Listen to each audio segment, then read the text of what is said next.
has not had it easy in recent times.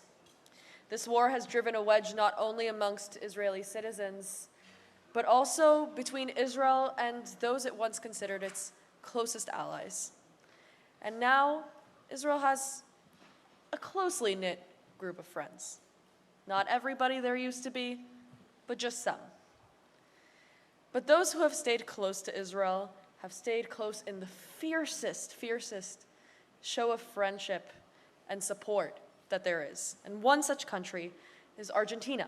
Just last week, Israel hosted representatives from Argentina who reiterated their country's steadfast support for Israel's right to defend itself in the face of those who wish to see it destroyed. So with that, I am very pleased to present to you tonight Gerardo Werthein, Argentina's Minister of Foreign Affairs, to be interviewed by Tzvika Klein. Shalom again, everybody. Mr. Foreign Minister, thank you so much for being here. And you were very moved by Shelly, who just spoke now. And what were your thoughts?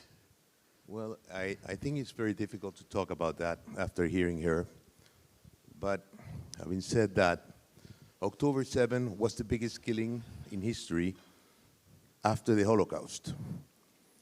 And we have to remember every day, and we have to think, how can we help? What can we do to bring them back? And I think each one of us has a role and a mission.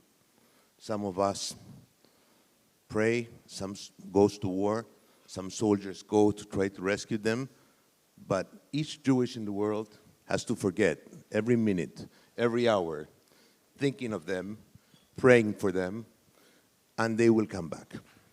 Amen. Thank you for that.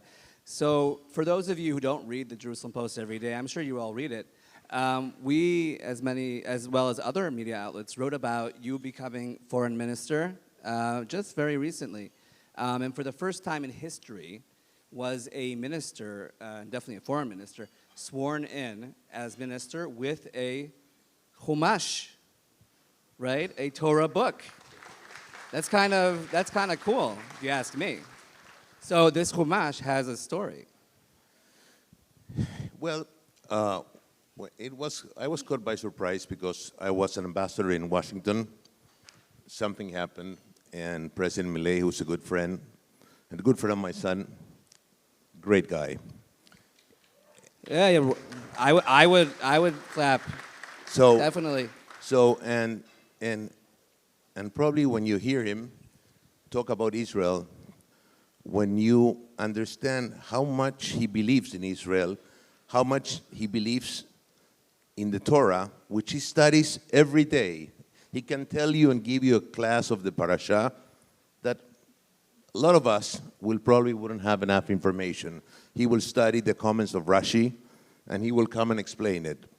But then when he called me and said, okay, you're going to be the minister, I said, okay, but I'm not going to swear over anything else than a chumash.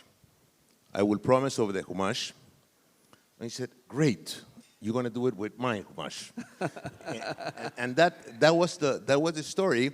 So then we are in his office. Prior, everybody's there. The national TV chain was there. And he said, you know what? You're going to swear over the chumash, and then I'm going to explain to all the people about Les Lecha. and this was, things happen for a reason. There's no such thing like by chance. So what did he say about Lech Lecha? Well, I mean... Which was the weekly portion of the parsha. Well, he said, when Abraham was said, you have to leave your house and go to the world.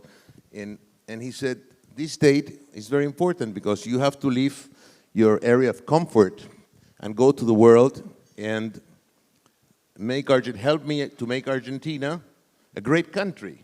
Again. Okay. So, I'll tell you a story about that one day. Okay. But, so... It's just me and you in the room here. You could say whatever you want. It's okay. Yeah. So, we were there. Then we did the ceremony.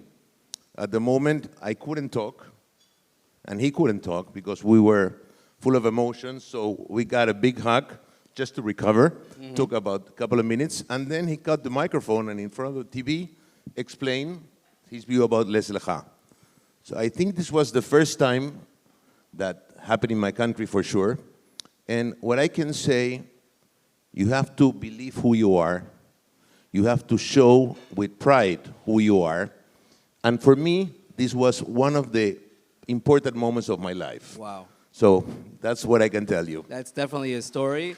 And just short, so we have enough time to speak about other things, but I think President Milei is by far, the best leader for Israel and for the Jewish people that Argentina had, I don't know, for many decades, if not even more. If I understand correctly, there's actually a Torah scroll from the Holocaust in his residence or in his office. Well, I tell This you is a first time this story is out. So let's go. Yes, it is the first time. So, he's doing such a big thing for Argentina, and it's also a very strong ally for Israel.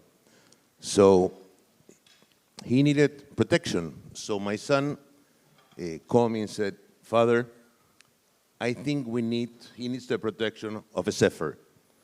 Each of my houses has a sefer, my children has a sefer. So I say, why not? So I called Rabbi Lipskar and I asked him, I say, so how do we do it? It all starts in Miami. And he gave me the formula. But so I had a sefer that was buried for many years during the war, and then it was recovered. So Secretary of the President, who is, I would say... he's Jewish. An Orthodox Jewish. Yeah. And that's his right hand. So we took the sefer, and then he walked through the gardens of the residence, and we found the place to put the sefer because it has to be proper. So this is the story. So now, every now and then, we'll have a minyan, and we'll pray there. Everybody, this is Argentina. I don't know if I have to remember the terrible leaders that led that country for, it was kind of bad, I would say. And it looks like things are changing. Look, when he came to office, Argentina was hopeless. If you want to know and what not to do, you had to look at the history of Argentina. And he came with a very different approach. Inflation in Argentina was running at 1.5% per day. 1.5%. You compound that and you get to 15,000 or more percent per year. So today, Argentina is running in 20% in less than a year. And he brought stability. He brought the country back to the rule of law. He put some order. He killed corruption. And now Argentina is becoming a country that is going back to the world.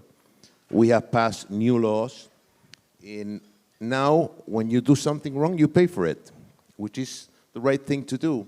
So we are seeing Argentina booming. Investment is coming very fast. And what can I tell you? This is a revolution of freedom. What is the goal of Argentina is to become the freest country in the world. We got to get rid of all the regulations and all those things. Regulations kill innovation. And if there's no innovation, there's no economic growth.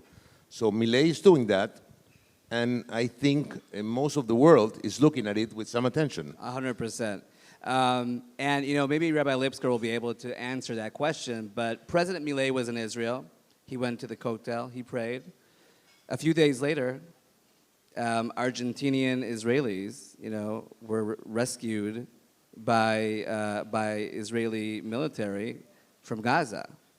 So I don't know if he had a connection to that, but I know that in your foreign relations, you have a very big emphasis on assisting with promoting the release of the hostages, but also what I hear from Gilad Ardan, former ambassador to the UN, who's actually here in the audience, that the foreign relations that you are promoting is a lot better for Israel. Well, you know that when you look at the United Nations and you see... Do we have to look at them? I don't know. It's good to look at it because then you release what it is. Okay. So, and basically, and it's not me, it's where probably 100 congressmen from the US who said to the Secretary General, you have to stop taking politically inclined decisions and start worrying about stopping wars. That was UN created for, and we have 57 conflicts in the world, and United Nations is still worrying about politically inclined resolutions. So that has to change. And Milei, who's a very brave man, he stands in front of the UN, in the UNGA, and he said, you have to change. And the Congress people said, you have to change. And that's what it needs to be done. And how do you change it? Sometimes you have to vote different. Mm-hmm. And for sometimes you are one vote. But then it will be two, it'll be four, people start to realize. So that's what we're doing. We're voting with our conviction, not with always, you cannot do it always with convenience. You have to stick to principles and to moral principles. Okay, and then behind the scenes, Argentina has been acting, with foreign countries such as Venezuela in order to help promote a deal. Well, look, all these dictators, you need to fight against them. You have to stand against them. Give you an example. We had to host 6 people who were from the Venezuelan government, from Maria Corina Machado's team, and they came to our embassy.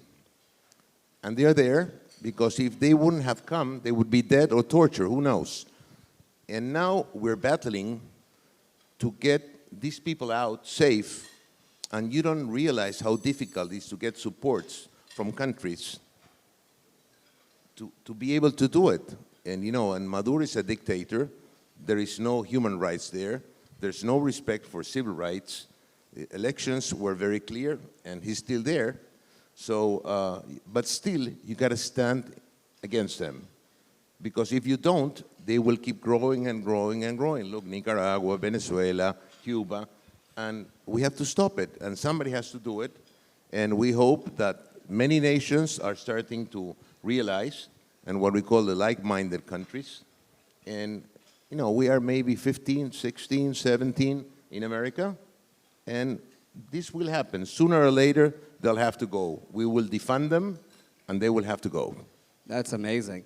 And just, our time's almost up, but America, the United States, has an incoming government, the Trump administration.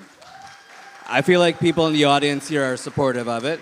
And, it's interesting because, President Milei, people used to say, oh, he's like the Argentinian Trump, but now, now Trump's maybe the American Milei. What are the relations between the two countries, and what should we be expecting? Well, looking at the future, I would say Milei is a quite honest man.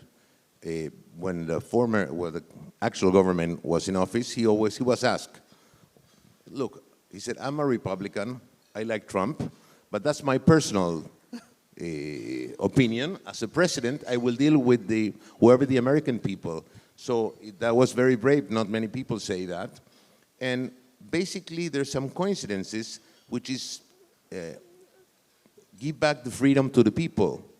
Take away the regulations, stop spending what you don't have, and this will make the country grow. So I would say President Trump and President Milei have the same view, a little bit different approach and different size for sure. So, I think that in this new time, there will be a very strong, very good relation, and we hope that we can grow together with the U.S. U.S. is the champions of freedom of the world, champion of democracy, and it's very important for us to be, and we're very proud to be an ally, and we want to grow in the side of the U.S., with the U.S., and fighting against what's wrong, and standing for the good principles and with the moral principles. So, Foreign Minister, thank you so much for doing what you do. For your country, for the Jewish people, and for Israel. And President Milei is actually about to come to Israel, I think, in a month or two. January, hopefully. Okay, We so will you be guys there. are all my witness. He's giving us an exclusive interview, right? Well, we have to discuss about that. Okay. Thank you very much. Thank you. Toda Thank you. rabba.